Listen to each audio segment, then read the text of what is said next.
Hey, hello. Balik lagi di channel Spoiler Moon dan kita akan lanjutkan lagi rekap dari The Ultimate of All Ages. Di part sebelumnya, Yun Xiao akhirnya datang ke kota Martial Flame. Dia juga berniat untuk menjadikan kota Martial Flame ini sebagai base untuknya membangun pondasi kekuatan. Lalu, ada banyak hal yang terjadi, mulai dari pertemuannya dengan Ding Ling Er, putri dari perusahaan dagang Tian Yuan, sampai juga bertemu dengan tetua Yin, yang mana dia adalah tetua dari Thousand Treasure Tower, yang mana nantinya itu akan menjadi salah satu alat ataupun batu pijakan bagi Yun Xiao supaya dia bisa semakin berkembang. Nah, sekarang mari kita sambung lagi ceritanya di part 12. Di part 12. Part kali ini Ane ambil dari chapter 128 sampai dengan 142. Setelah menyelesaikan urusan dengan putra keluarga Xiang, kini Yun Xiao pergi bersama dengan tetua Yin, yang kemudian juga diikuti oleh beberapa orang di belakangnya. Mereka cukup banyak bercerita sepanjang jalan. Lalu, tetua Yin menyerahkan sebuah token emas yang merupakan tanda bahwa itu adalah aliansi dengan Thousand Treasure Tower. Biasanya pemilik kartu ini hanyalah orang-orang penting dan berjasa, atau anggota tingkat tinggi dari Thousand Treasure Tower. Karena itu tetua Yin memilikinya. Kali ini, tetua Yin berinisiatif untuk memberikan token itu pada Yun Xiao karena sebelumnya dia diberikan pesan oleh Yuan Bo. Nah, kegunaan dari kartu ini adalah untuk mendapatkan potongan 30% dari harga jual yang dijual di pelelangan. Untuk jabatan dari tetua Yin, ini adalah kartu terbaik yang bisa ia berikan. Lalu, di saat ini, Yun Xiao juga menggunakan kesempatannya untuk menanyakan beberapa item yang saat ini sedang ia cari. Tetua Yin langsung menjawab bahwa apapun ada di Thousand Treasure Tower. Yun Xiao hanya perlu menyebutkannya, lalu tetua Yin akan membantu untuk mendapatkannya. Dan di tengah perbincangan itu, Ling Er tiba-tiba menyela, karena dia mengatakan bahwa perusahaan dagangnya pun bisa mendapatkan barang yang serupa. Dia bahkan berani menjamin kalau perusahaan dagangnya itu dapat menyediakan barang itu dengan lebih cepat. Di mata tetua Yin ataupun Ling Er, Yun Xiao itu adalah investasi masa depan. Karena itu, secara tidak sadar, kini mereka bahkan saling bersaing untuk mendapatkan perhatiannya. Meskipun pada akhirnya Yun Xiao memilih untuk mengambil penawaran dari Ding Ling Er. Hal ini tentu terasa seperti hal yang normal, tapi sesungguhnya ada trik psikologi yang dimainkan oleh Yun Xiao, di mana ini membuat kedua orang itu semakin berlomba-lomba untuk memberikan manfaat pada Yun Xiao. Pada akhirnya siapa yang diuntungkan? Jelas MC kita. Setelah itu, Yun Xiao pun pergi bersama dengan Li Junyang dan Xiao Qingwang. Namun, Ling Er dan Paman Yu terus mengikuti mereka dari belakang. Yun Xiao menghela nafas panjang, lalu mengajak Ling Er dan Paman Yu pergi ke aula pertemuan milik penguasa kota. Di sana, Yun Xiao tidak basa-basi. Dia bertanya apa keinginan dari mereka berdua. Lalu dia mengatakan bahwa dia itu sibuk dan tidak punya banyak waktu untuk basa-basi. Ling Er mengerti, dia mengangguk dan kemudian menjelaskan kondisi dari aliansi pedagang Tian Yuan. Dan tujuannya kali ini adalah untuk meminta bantuan Yun Xiao supaya dia bisa menyelamatkan aliansi Tian Yuan. Yun Xiao lalu menanyakan bagaimana cara dia bisa membantu mereka. Dan kemudian Ling Er menjawab bahwa nanti akan diadakan event tandem Ini adalah event tahunan yang diadakan untuk mencari bakat muda di dataran Tianwu.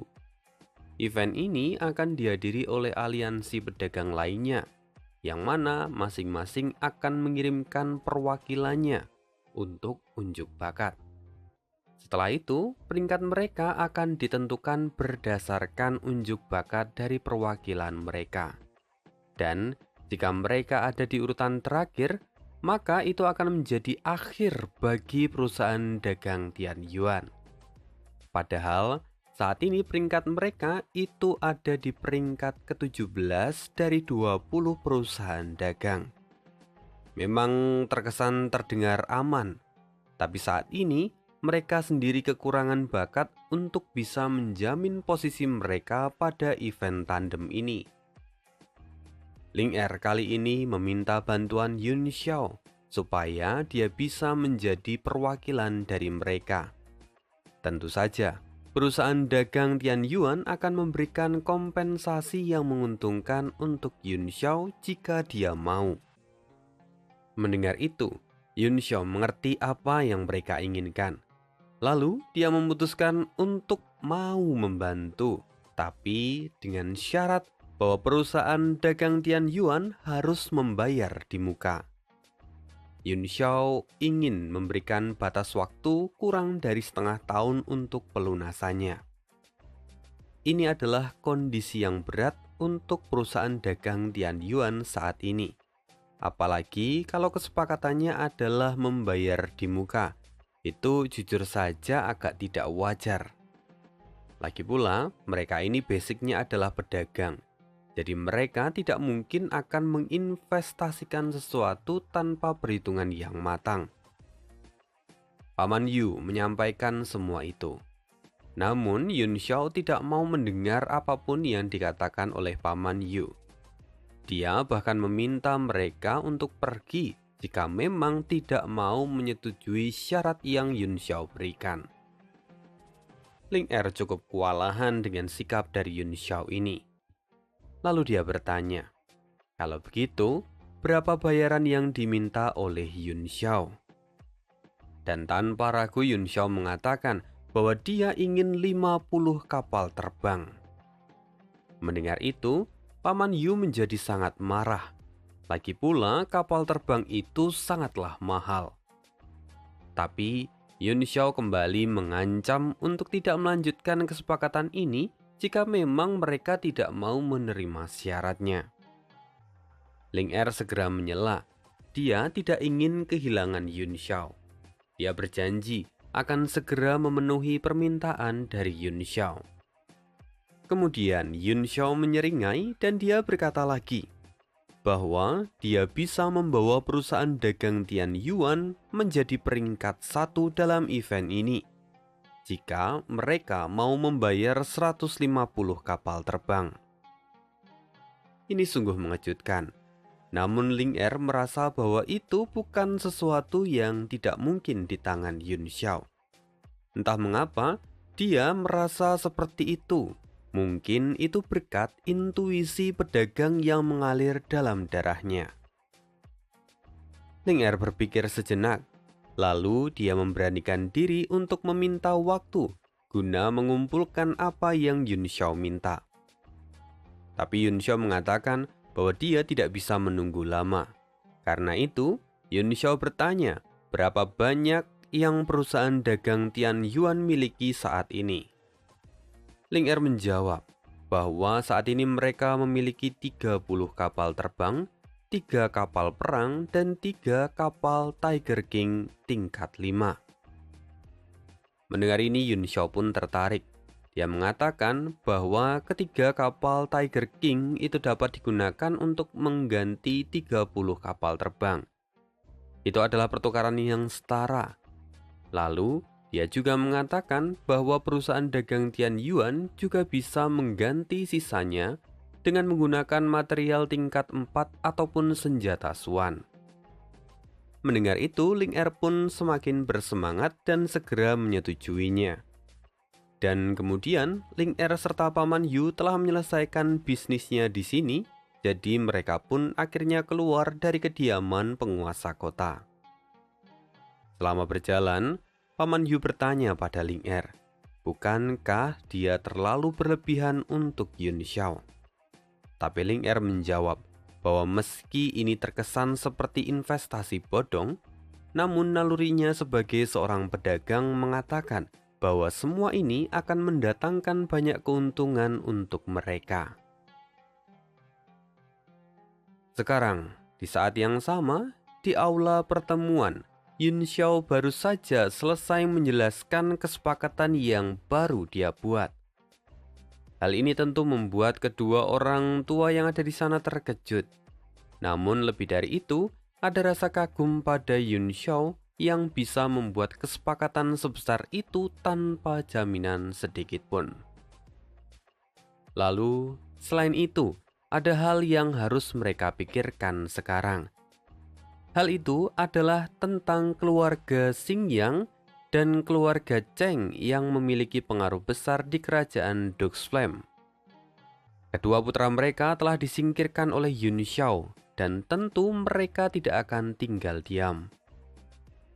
Mendengar itu, Yun Xiao lalu menjawab bahwa mereka tidak perlu khawatir karena dirinya sudah punya rencana. Dan untuk sekarang, Yun Xiao berkata lagi, daripada mengkhawatirkan masalah ini, kau harus lebih fokus pada kesembuhanmu.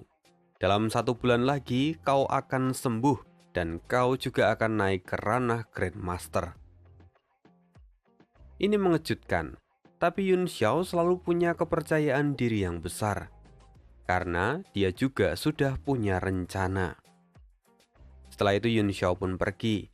Dia kini bersama dengan wakil penguasa kota dan juga Jiarong. Dia melihat ada gunung tinggi di sebelah timur. Lalu dia bertanya, tempat apa itu? Wakil penguasa pun menjawab bahwa tempat itu adalah puncak Qingyun, di mana di sana ada banyak monster kuat dan sangat sedikit orang yang berani ke sana. Yun Xiao sendiri bisa merasakan bahwa tempat itu memiliki banyak energi. Sama seperti semut yang akan mengerumuni gula, ataupun hewan yang akan menghampiri sumber air, tempat itu pasti akan mengundang beberapa kultivator. Yun Xiao lalu bertanya lagi, apakah ada rumor tentang penghuni dari tempat itu? Wakil penguasa tampak ragu. Tapi memang ada banyak rumor tentang orang kuat yang tinggal di sana. Mendengar ini, Yun Xiao menyeringai. Dilihat dari kepadatan soul power-nya, mereka sepertinya tidak terlalu kuat. Tapi energi itu cukup lumayan. Karena itu ayo pinjam energi itu. Setelah itu, Yun Xiao meminta Jiarong membawa pasukan inti surga dan menyiapkan 3 formasi yang sudah ia tuliskan. Jiarong terkejut melihat tulisan itu. Dia bahkan belum pernah mendengar semua formasi ini.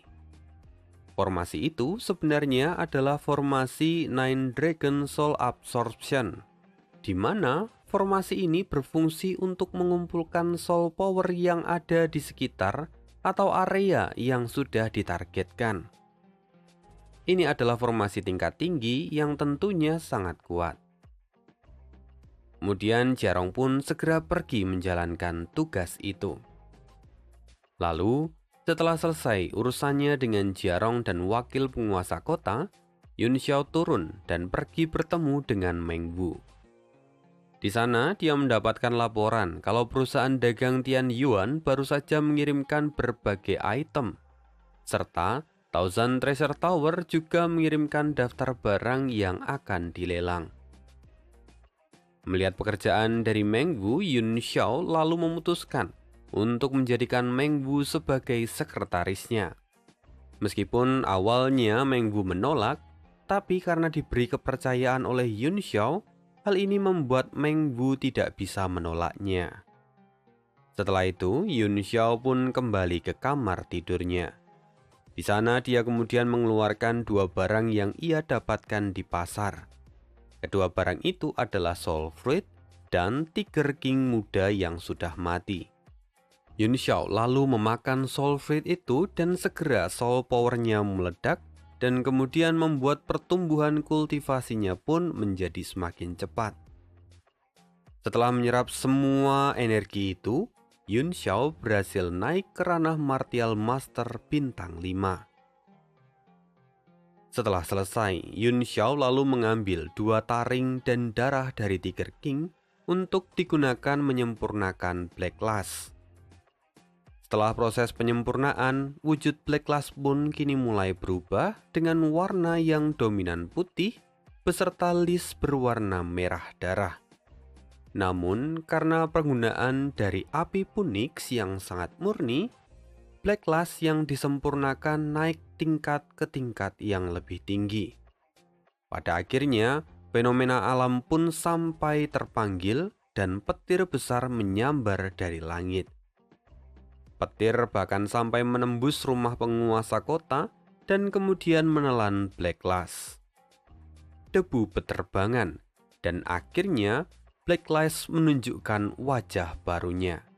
Karena saat ini wujud dari Black Lash telah berubah, dan karena dia ditempa menggunakan material dari Tiger King, maka Yun Xiao kemudian mengganti nama Black Lash menjadi pedang taring harimau. Lalu setelah menyelesaikan itu, Yun Xiao harus meminta orang untuk memperbaiki kediamannya. Di sisi lain, Thousand Treasure Tower sudah mempersiapkan tempat untuk pelelangan.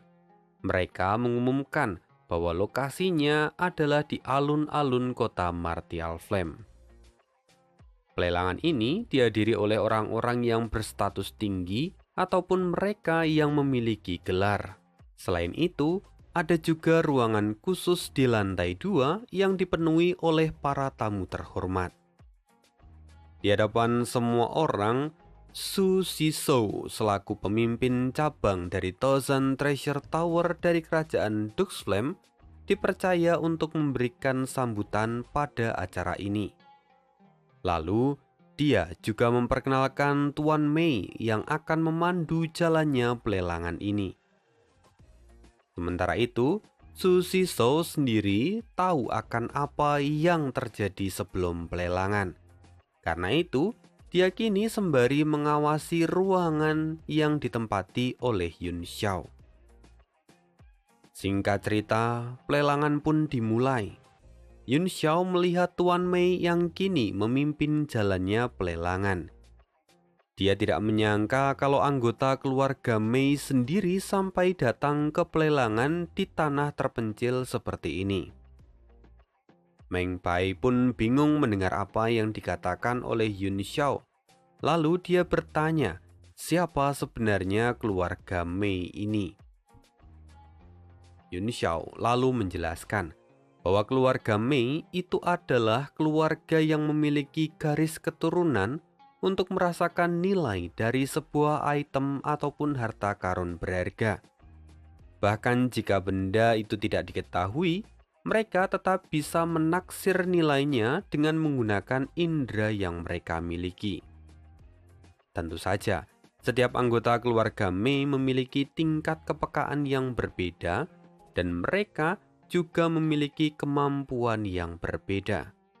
Semakin tinggi kepekaan mereka, maka biasanya mereka akan diangkat sebagai tetua ataupun orang kepercayaan di beberapa wilayah. Meng Bai pun akhirnya mengerti setelah mendengar penjelasan dari Yun Xiao. Setelah itu, perhatian mereka kembali terfokus pada pelelangan. Saat ini item pertama yang dilelang adalah sebuah pil tingkat 4. Pil tingkat 4 memang bukan item sembarangan. Karena itu, banyak orang yang mulai menawarnya. Meskipun sesungguhnya, item ini adalah item standar terbawah untuk pelelangan yang diadakan oleh Thousand Treasure Tower.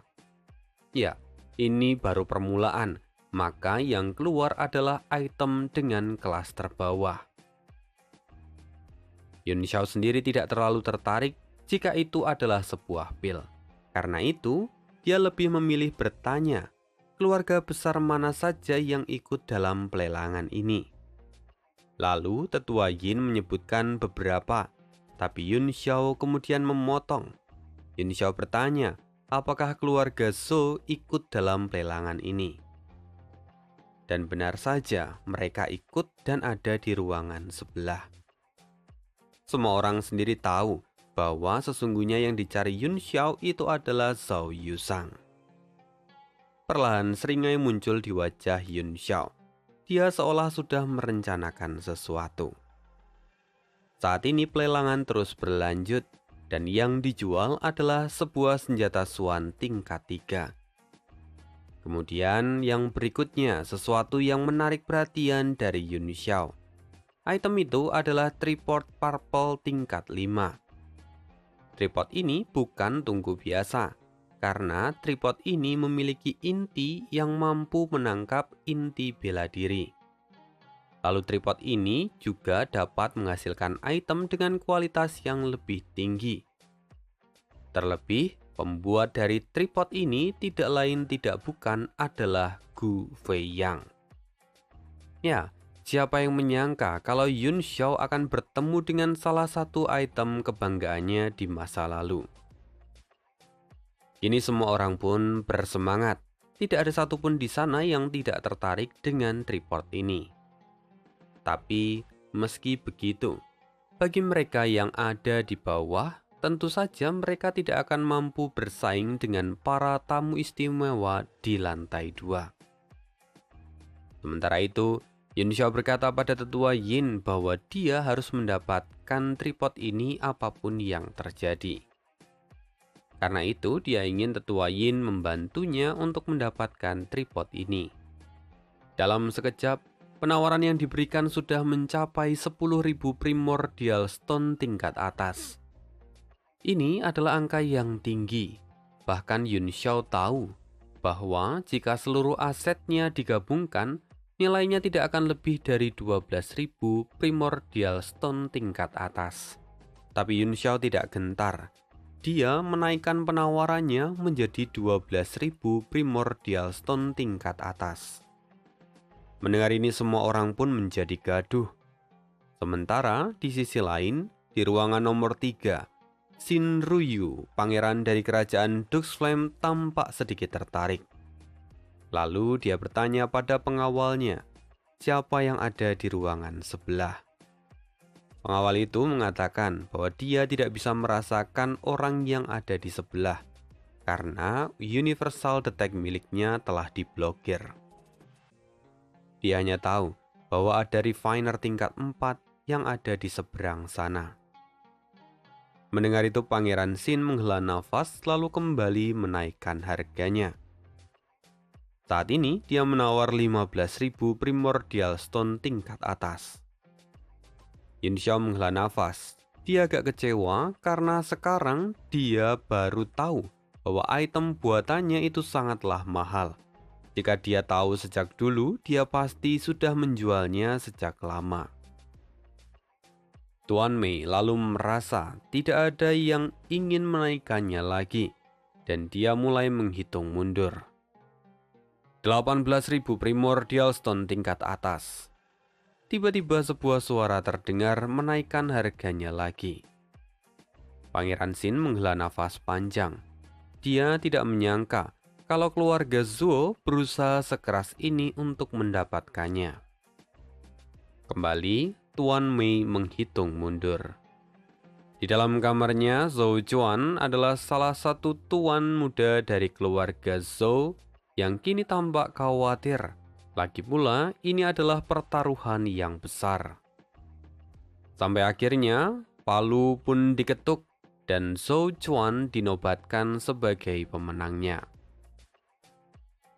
Di sisi lain, Yun Xiao pun merasa lega lantaran yang mendapatkan tripod ini adalah dari keluarga Zhou. Ini adalah sebuah keberuntungan yang bagus, hingga itu membuat wajah Yun Xiao terlihat cerah. Xiao Qingwang merasa ada yang salah. Bagaimanapun keluarga Zhou itu adalah musuhnya. Tapi bagaimana bisa Yun Xiao justru terlihat begitu gembira? Tetua Yin pun heran lalu bertanya, apakah Yun Xiao itu dekat dengan keluarga Zhou? Tapi Yun Xiao menjawab dengan tenang bahwa mereka tidak sedekat itu. Bahkan mereka hanya pernah bertemu satu kali. Tapi selama tripod itu ada di keluarga Zhou, maka dia nanti bisa datang meminjamnya untuk sementara waktu. Apa yang dipikirkan oleh Xiao Qingwang akhirnya menjadi kenyataan. Bahkan dia sampai memegangi kepalanya karena merasa pening. Lalu dia tahu bahwa daripada disebut meminjam, lebih tepatnya Yun Xiao itu pasti ingin merebutnya dari mereka. Ya, perebutan itu masih akan terjadi nanti. Karena itu sekarang kita akan lihat lagi pelelangannya. Ya, sekarang item berikutnya akan segera keluar. Dan item ini adalah milik Yun Xiao. Tetua Yin kemudian mengingatkan Yun Xiao. Dan Yun Xiao tahu. Dia segera mengeluarkan 3 buah plat giok yang kemudian diisi dengan beberapa pemahaman miliknya. Lalu, Yun Xiao meminta Meng Wu untuk membawakannya pada Tuan Mei. Setelah menerima plat giok itu, Tuan Mei lalu mengumumkan bahwa barang berikutnya adalah barang yang baru saja masuk, jadi belum dilakukan penilaian.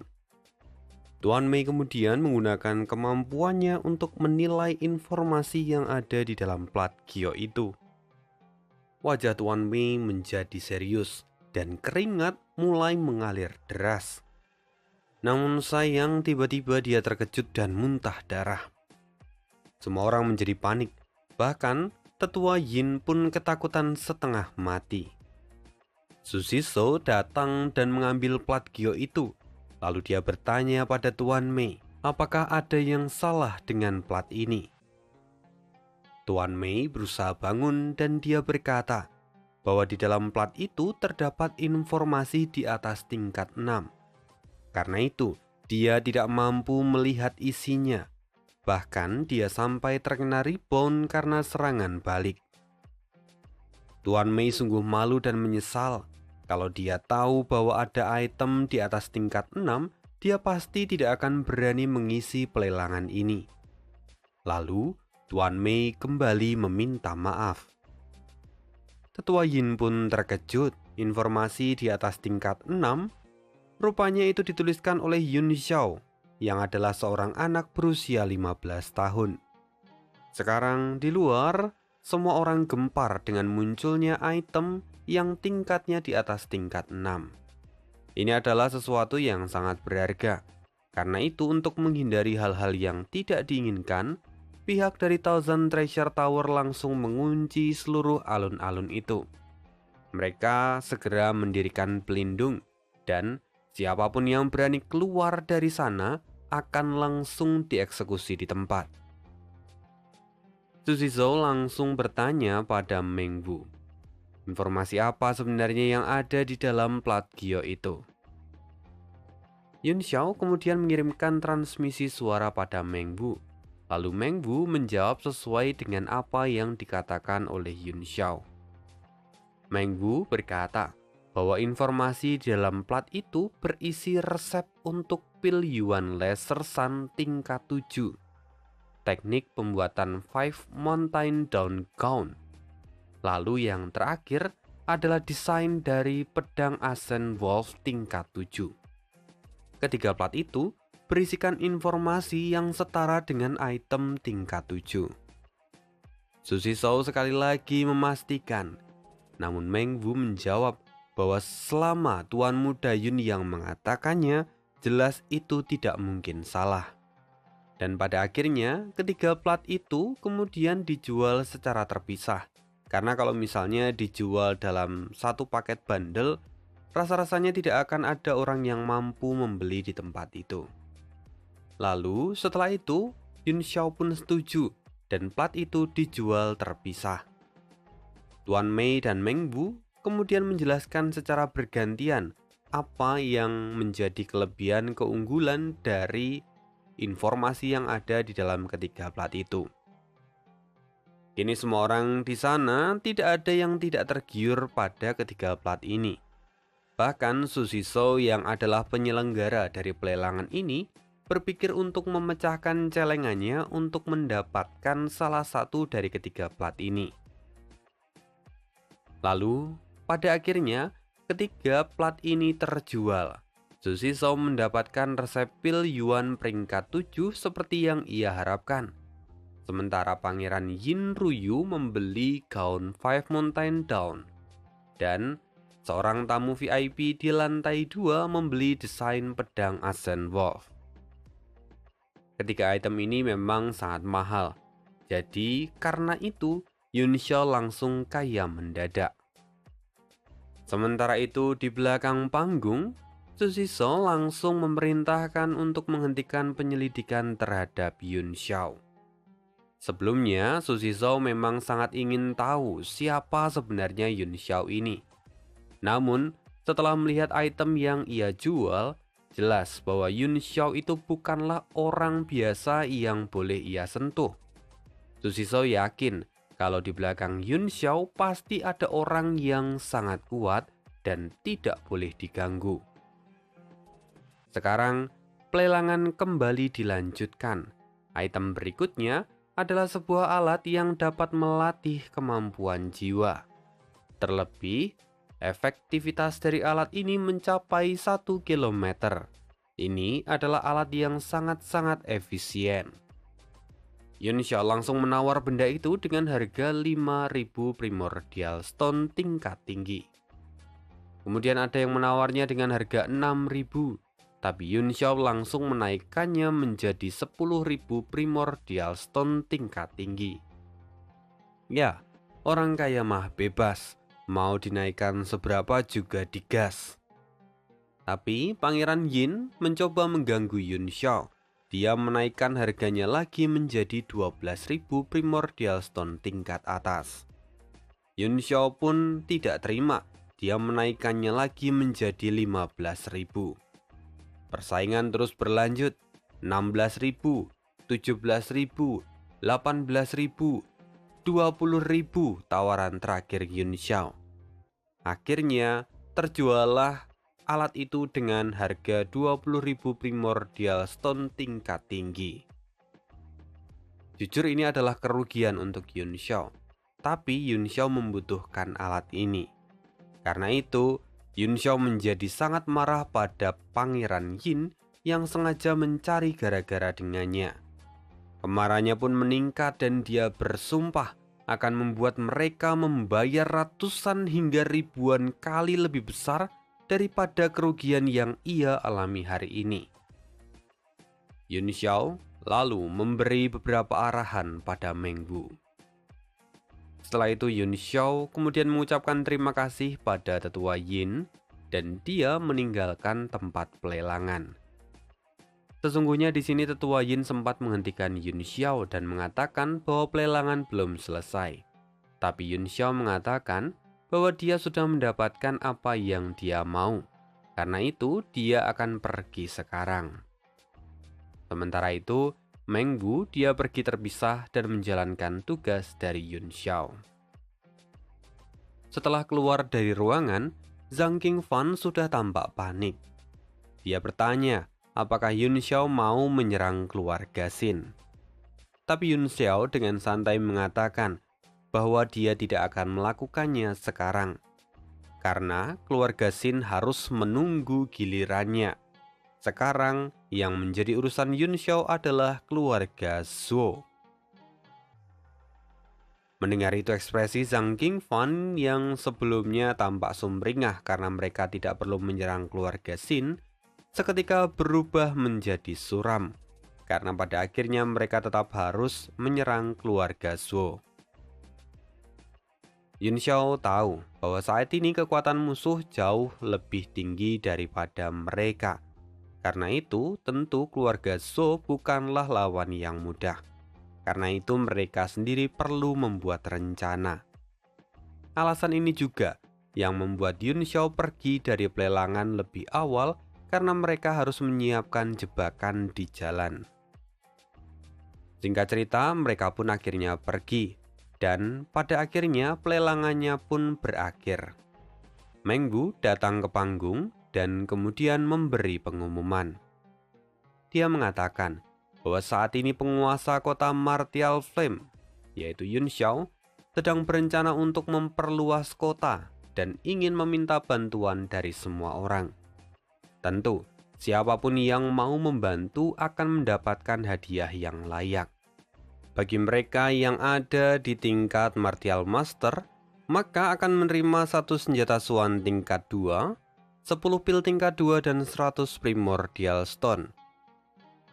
Bagi mereka yang ada di ranah Great Martial, mereka akan mendapatkan senjata Swan tingkat 3, 10 pil tingkat 3, dan 1000 Primordial Stone tingkat atas.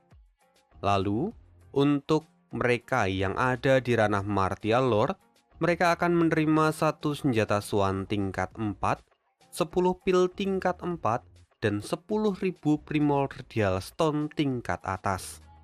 Lalu, kalau misalnya ada yang di ranah Martial King atau di atasnya, Yun Xiao berjanji akan memberikan hadiah yang layak dan akan ia berikan secara langsung sesuai kebutuhan.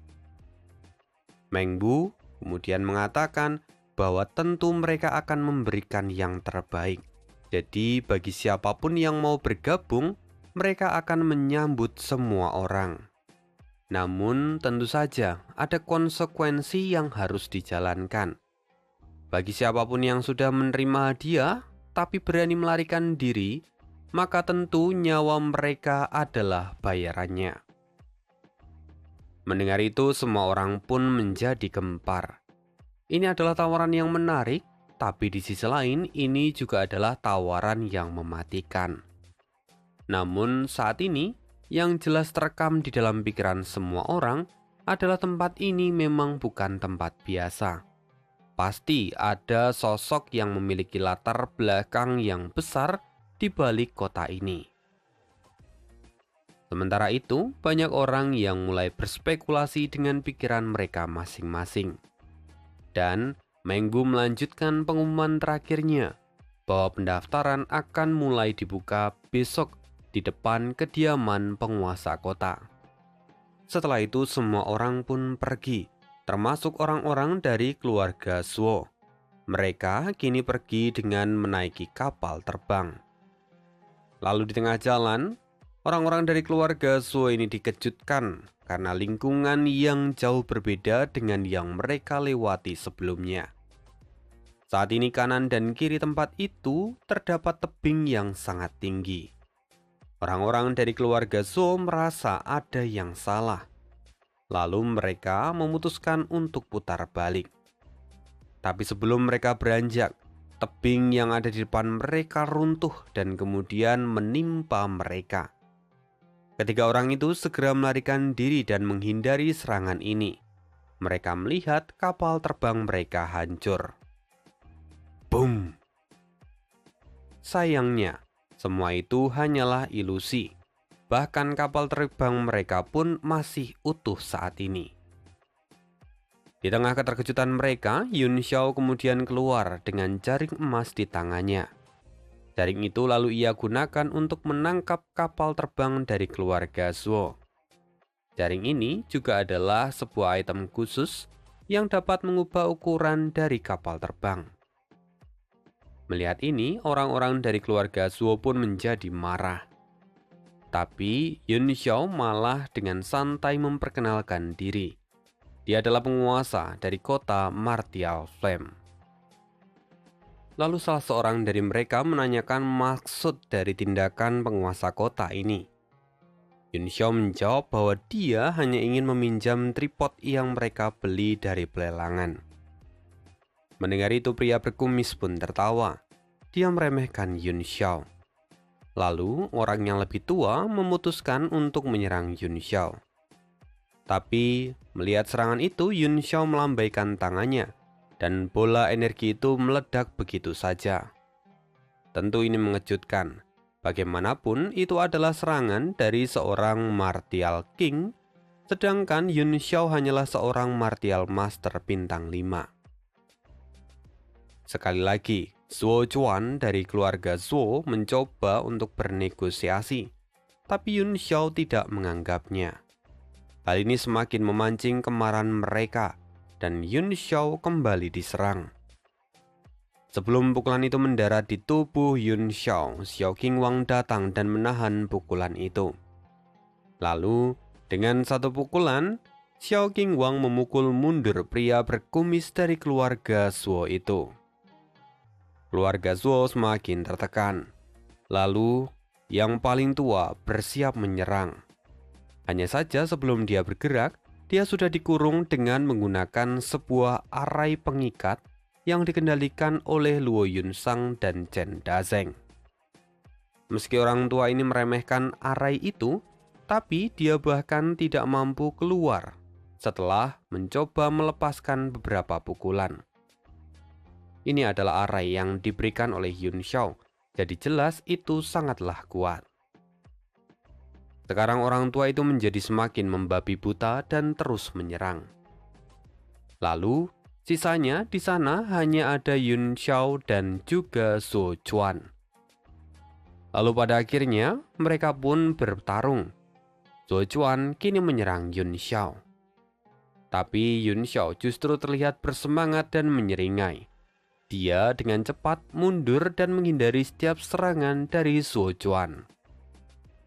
Zhou Chuan menyerang membabi buta dengan jurus andalannya yang seperti gerakan ular. Tapi Yun Xiao bisa melihat setiap celah dari serangan ini.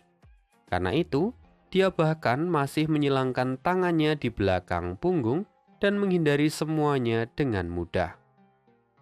Lalu, Yun Xiao bergerak maju dan menendang Zhou Chuan. Zhou Chuan menerima tendangan itu, tapi dia tidak diam. Dia kembali membuka segel kedua dari senjata Suan miliknya. Kemudian jiwa ular muncul lagi dan hendak menyerang Yun Xiao. Sayangnya dia salah pilih lawan. Yun Xiao lalu membentuk segel di tangannya, dan lengan emas muncul di langit, kemudian menghantam jiwa ular itu. Hantaman ini begitu keras, hingga mengakibatkan kerusakan pada pedang milik Zhou Chuan. Lalu di tengah asap, Yun Xiao keluar sambil membersihkan debu di bajunya. Zhou Chuan terkejut. Dia tidak bisa mempercayai apa yang dia lihat. Lalu pada akhirnya Zhou Chuan memutuskan untuk menggunakan teknik demonifikasi. Kini bagian atas kepalanya segera berubah menyerupai ular. Zhou Chuan kemudian menyerang dengan ratusan jiwa ular yang terlihat marah. Yun Xiao sendiri pada akhirnya menarik pedangnya. Dia memasang kuda-kuda dan mengayunkan pedang itu. Melawan ratusan ular ini, sang harimau mengayunkan cakarnya dan kemudian memotong semuanya. Zhou Chuan terkejut, tapi dia tidak mau mundur. Dia pun bergerak dan menyerang Yun Xiao. Akhirnya benturan tidak bisa dihindarkan. Tapi Yun Xiao jauh lebih unggul, hingga membuat Zhou Chuan terdesak. Pada akhirnya, dia hanya punya satu kartu truf, yaitu teknik perubahan demonifikasi seutuhnya. Zhou Chuan tidak punya pilihan lain dan kemudian mengubah seluruh tubuhnya menjadi ular bersama dengan senjata Suan miliknya. Karena itu sekarang di sana terlihat ada dua ular besar yang bersiap menyerang Yun Xiao. Ular itu adalah Zhou Chuan sendiri dan senjata Suannya. Melihat ini, Yun Xiao benar-benar merasa muak. Bagaimanapun manusia yang menjual dirinya pada iblis itu tidak layak disebut sebagai manusia lagi. Ular itu lalu bergerak menyerang Yun Xiao. Namun kali ini kekuatannya meningkat beberapa kali lipat. Di saat Yun Xiao bertahan, ular satunya menyerang dari belakang, hingga Yun Xiao pun terdesak. Yun Xiao akhirnya memutuskan untuk melompat ke arah langit. Kedua ular itu terus berusaha mengejarnya. Lalu Yun Xiao menggunakan mata Dewa Iblis Bulan. Mata itu memberikan dampak yang besar dan kemudian membekukan kedua ular itu. Yun Xiao tidak membuang waktu. Dia langsung menembus salah satu leher ular itu, yang adalah perwujudan dari senjata Suan milik Zhou Chuan. ular itu akhirnya jatuh. Dan kemudian tripod yang Yun Xiao cari keluar dari dalam lukanya. Suo Chuan masih tidak mau menyerah. Dia kembali mencoba mengambil tripod itu dan menelannya. Melihat ini, Yun Xiao tahu bahwa ini jelas akan merepotkan. Suo Chuan yang wujudnya ular kini terlihat menyeringai. Dia berkata, "Bocah bodoh, karena kau sangat menginginkan tripod ini, maka terimalah dan jangan hindari ini." Ular itu kemudian memuntahkan tripod yang mana kemudian berubah seperti proyektil. Lalu tripod itu bergerak dan menyerang Yun Xiao. Yun Xiao sendiri berusaha menahannya.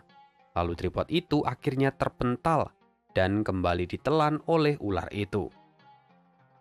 Yun Xiao kini duduk sambil memegang pedang miliknya. Sementara ular itu terus mengejeknya. Lalu di saat ular itu mau menyerang lagi, tiba-tiba sesuatu yang aneh terjadi. Tubuh ular itu gemetar dan dia pun tampak kebingungan. Yun Xiao berkata, "Dasar bodoh, aku tadi memang sengaja menerima seranganmu." Yun Xiao rupanya sengaja menerima serangan itu dan kemudian mengaktifkan segel dari tripod itu. Sehingga sekarang tripod itu pun menyala. Ular yang menelan tripod itu kini tampak kesakitan dan berguling-guling. Lalu Yun Xiao membentuk segel dan menyerap ular itu. Sang ular yang merupakan perwujudan dari Suo Chuan kini akhirnya berubah menjadi asap dan diserap oleh tripod itu. Saat ini Chen Dazeng dan Luo Yunsang melihatnya, sementara Xiao Qingwang masih sibuk bertarung. Kemudian orang tua yang tadi dikurung oleh mereka menjadi semakin marah karena dia bisa merasakan bahwa energi dari Suo Chuan semakin melemah.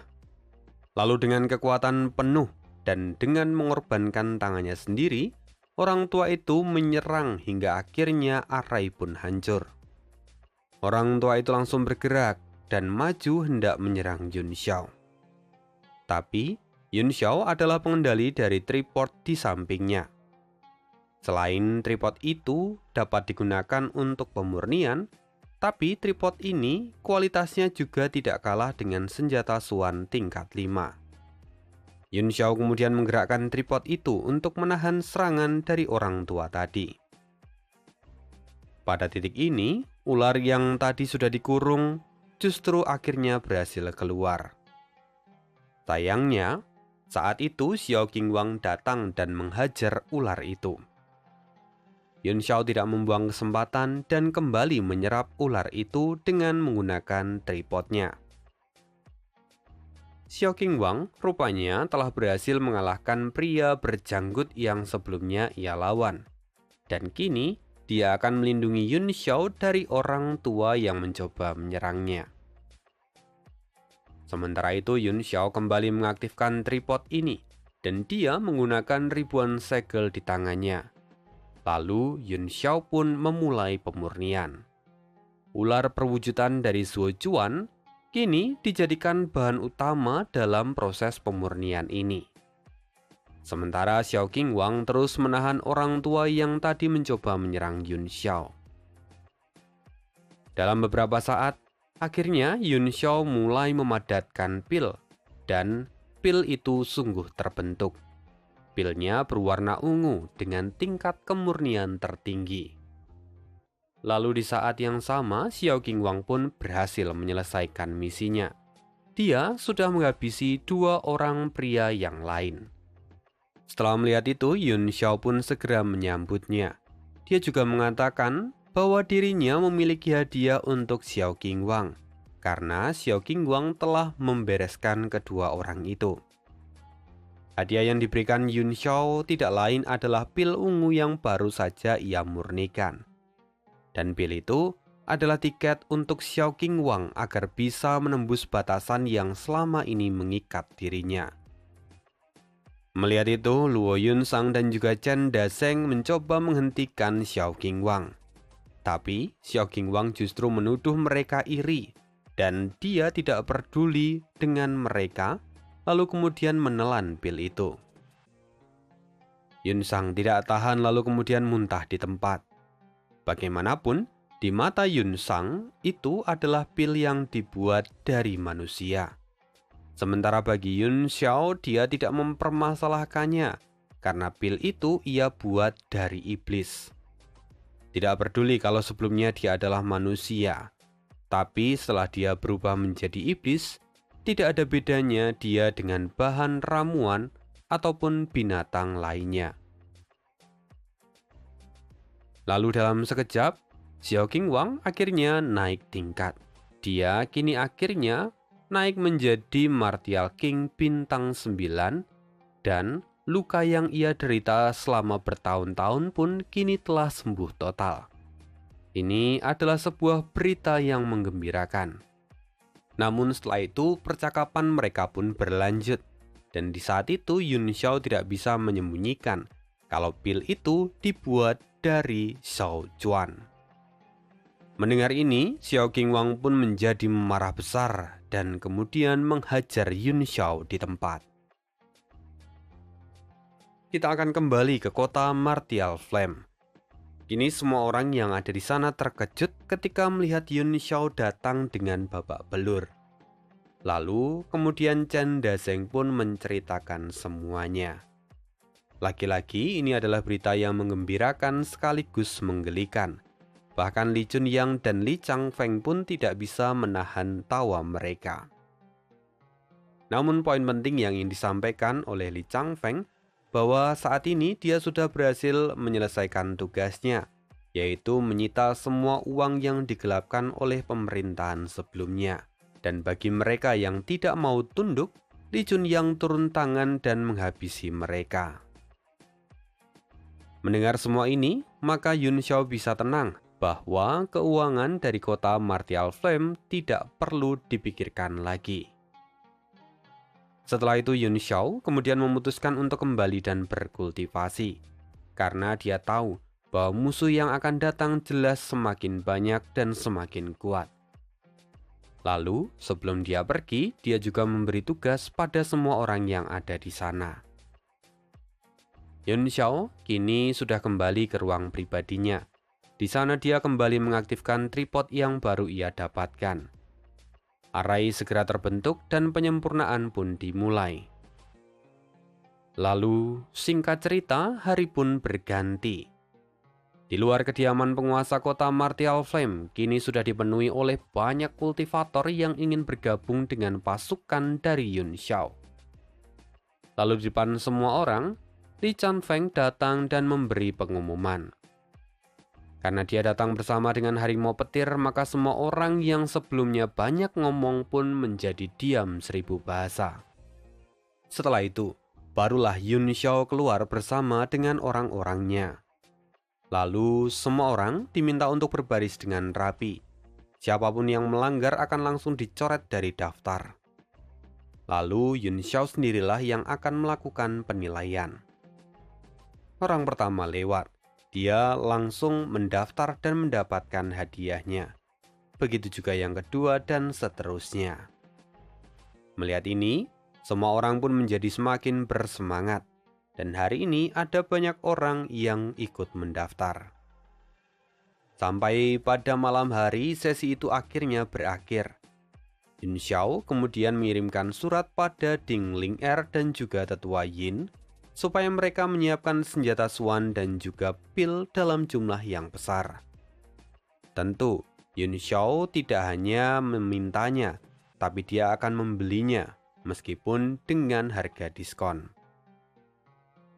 Singkat cerita, masalah pil dan senjata Swan pun akhirnya terselesaikan. Yun Xiao kini kembali untuk melakukan pemurnian. Lalu di saat itu Tetua Yin pun datang.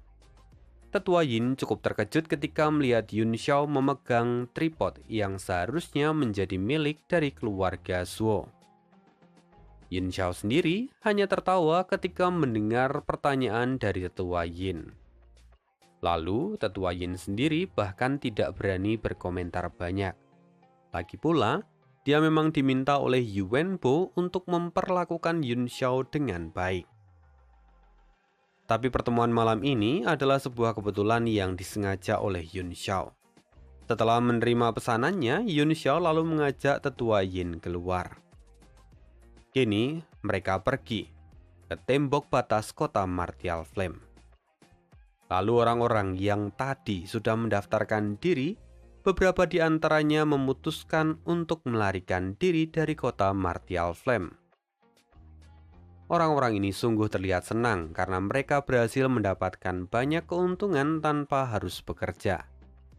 Tapi sayang sekali, Yun Xiao sudah ada di sana. Melihat keberadaan Yun Xiao, semua orang pun terkejut. Tapi setelah memikirkan lagi bahwa Yun Xiao hanyalah seorang martial master, tentu mereka tidak perlu takut. Mereka hanya perlu untuk menghajarnya bersama-sama. Sayangnya yang mereka tidak tahu, meski Yun Xiao terlihat sendiri, sebenarnya dia bisa saja menghabisi mereka semua. Namun, Yun Xiao saat ini memilih berteriak dan memanggil tetua Yin. Kali ini tetua Yin sungguh dijebak oleh Yun Xiao, karena mau tidak mau dia harus ikut turun tangan kali ini. Lalu, semua orang yang mencoba melarikan diri itu dihabisi dalam sekejap. Kepala mereka semua dipenggal dalam satu gerakan. Yun Xiao pun senang dan langsung mengumpulkan semua harta dari orang-orang yang sudah mati itu. Sementara tetua Yin memutuskan untuk melarikan diri karena tidak mau terlibat lebih jauh lagi. Lalu keesokan harinya, semua orang yang semalam mencoba melarikan diri yang mati kini digantung di gerbang pintu masuk kota. Ini adalah tanda keseriusan dari Yun Xiao dalam menjalankan aturannya. Semua orang kini mulai memikirkan baik-baik posisi mereka. Untuk mereka yang sudah bergabung tentu tidak mau bernasib sama dengan orang-orang yang tergantung itu. Sementara untuk yang belum bergabung, mereka kembali memikirkan ulang apakah mereka sungguh mau bergabung atau tidak. Kemudian di tengah kecanggungan itu, tiba-tiba rombongan alkemis dari istana kerajaan datang ke kota Martial Flame. Lagi-lagi ini mengejutkan semua orang. Melihat ada begitu banyak alkemis yang bergabung dengan kota Martial Flame, jelas semua orang kembali bersemangat. Dan karena itu, semua orang yang belum mendaftarkan diri kini berlomba-lomba untuk pergi mendaftar. Lalu, setelah sampai di kediaman penguasa kota, Yun Xiao menyambut para alkemis ini. Dan tanpa basa-basi, Yun Xiao langsung mengatakan bahwa mereka dipanggil kemari untuk membantu Yun Xiao. Karena saat ini Yun Xiao kekurangan pil dan juga senjata suan. Karena itu, Yun Xiao sudah membangun menara untuk pembuatan pil. Namun, Liang Wenyu selaku pemegang administratif dari menara pembuatan pil di ibu kota kerajaan sedikit meragukan Yun Xiao. Pasalnya, membangun menara pembuatan pil itu tidaklah mudah. Terlebih Yun Xiao mengatakan kalau menara itu dibangun dalam 3 hari. Dia tidak bisa membayangkan bagaimana kualitasnya nanti. Namun, Yun Xiao menjawab dengan riang bahwa meski itu adalah menara dadakan, tapi kualitasnya tidak lebih buruk daripada menara di ibu kota kekaisaran. Bahkan, Yun Xiao mengatakan kalau dia takut bahwa para alkemis itu tidak akan mau kembali lagi ke ibu kota kerajaan setelah merasakan menara pembuatan pil yang ia buat. Mendengar ucapan yang begitu arogan, tentu itu membuat beberapa orang yang ada di sana meragukan Yun Xiao. Kemudian Yun Xiao pada akhirnya menunjukkan menara pembuatan pil itu pada mereka semua. Alangkah terkejutnya mereka semua. Dari desainnya saja itu membuat banyak orang terkejut hingga meragukan keseriusan dari Yun Xiao. Tapi sesungguhnya fungsi dari menara pembuatan pil itu bukanlah tampilan luarnya, melainkan ruang yang ada di dalamnya. Tempat itu seperti alam yang terpisah dan pemandangannya pun tampak sangat menakjubkan. Terlebih dari semua itu, soul power yang ada di sana meluap-luap. Tempat ini jauh melebihi menara pembuatan pil di ibu kota. Hal ini tentu membuat semua orang terkejut. Benar kata Yun Xiao, ini sungguh luar biasa. Itulah yang ada di pikiran mereka semua. Sayangnya mereka tidak tahu bahwa sebenarnya ruangan ini adalah ruangan yang ada di dalam artefak milik Yun Xiao. Karena itu, Yun Xiao bisa dengan mudah memanipulasi ruang yang ada di sana sesuai dengan keinginannya.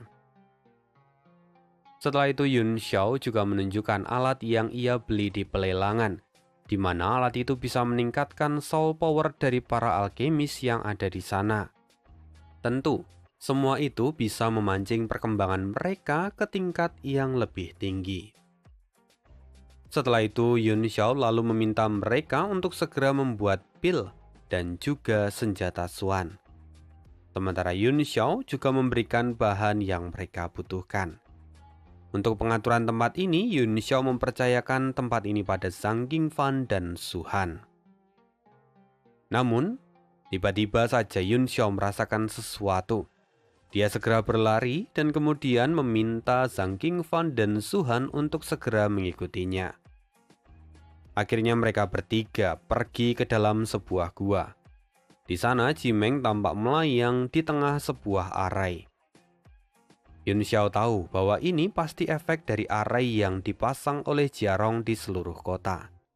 Arai ini digunakan untuk menarik semua soul power dalam radius 500 km. Dan semuanya kini mengalir di tempat ini. Lalu, karena soul powernya meningkat drastis, Jimeng pun mendapatkan banyak berkah.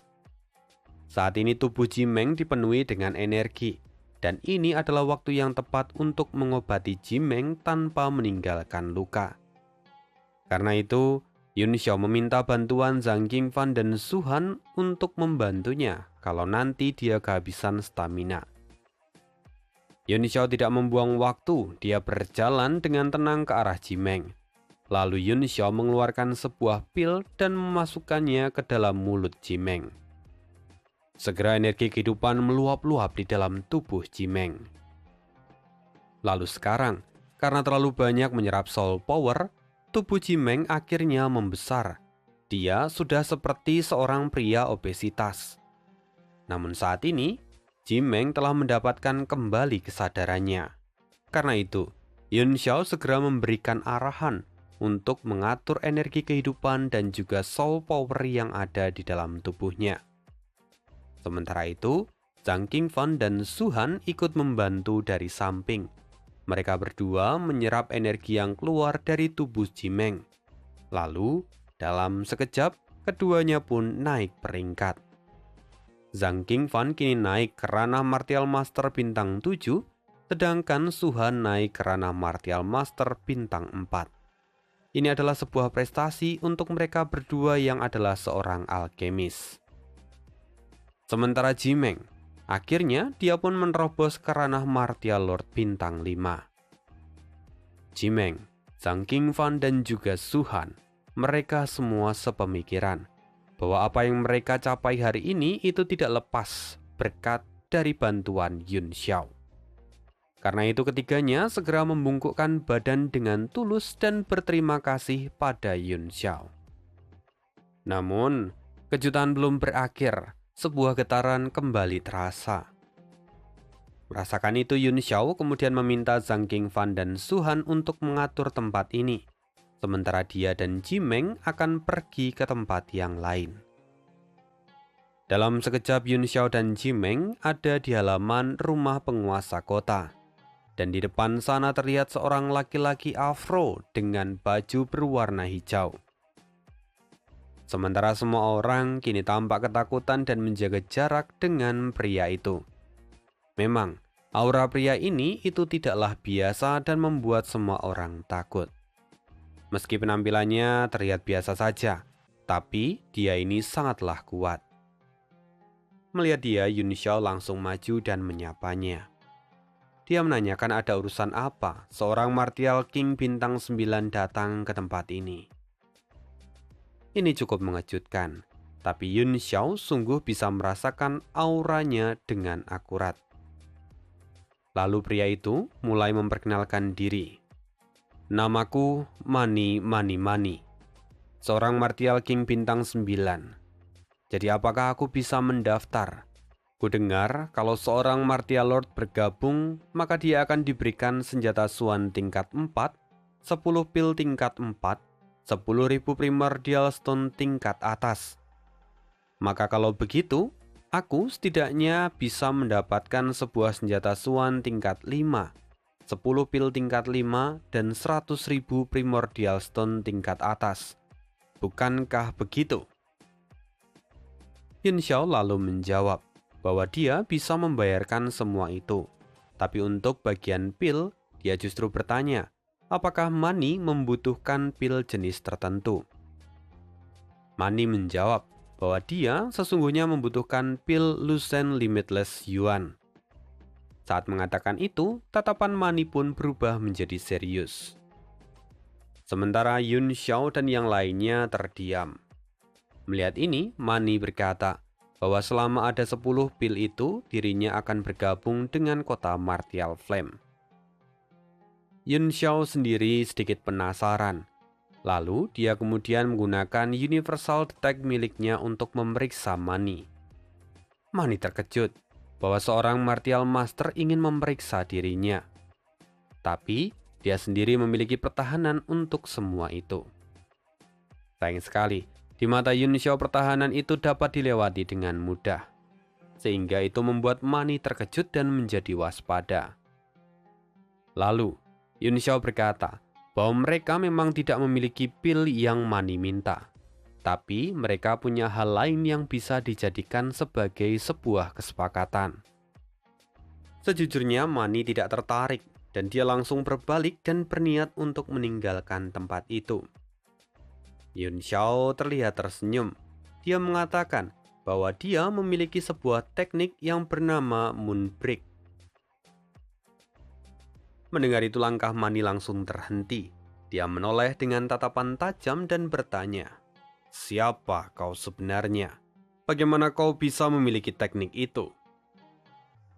Tapi Yun Xiao menjawab dengan acuh tak acuh. Yun Xiao hanya mengatakan kalau Mani mau bergabung, maka teknik itu akan dianggap sebagai sebuah kesepakatan di antara mereka. Karena itu Mani pun langsung setuju. Tapi dia ingin sebuah bukti bahwa ini bukanlah kebohongan belaka.